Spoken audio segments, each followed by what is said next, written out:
আসসালামু আলাইকুম রহমতুল্লাহ। প্রিয় দর্শক, আমি একজন প্রবাসী। তো আসলে প্রবাসী জীবন খুব কষ্টের, সেটা বলে বোঝানো যাবে না। যারা প্রবাসী আছেন তারাই বুঝতে পারবেন। আমরা আজকে সকাল 4:50 সবাই রেডি হয়ে গেছি ডিউটির জন্য। মানে 4 থেকে 5 ঘন্টা টানা বৃষ্টি হচ্ছে, 4 থেকে 5 ঘন্টা। এখন গাড়ি নিয়ে আমরা যখন আসছি রাস্তার পথে দেখেন এদিক দিয়ে কমপক্ষে 5 ফুটের মতো পানি হবে।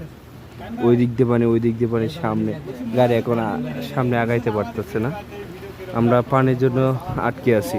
দেখেন ওই যে গাড়ি, ওই দিক দিয়েও গাড়ি আটকে আছে, সামনে দিয়ে গাড়ি আটকে আছে শুধু পানির জন্য। দেখেন পানিটি, ওই যে পানি, চতুর্দিক দিয়ে পানি। সবাই আমাদের জন্য দোয়া করবেন।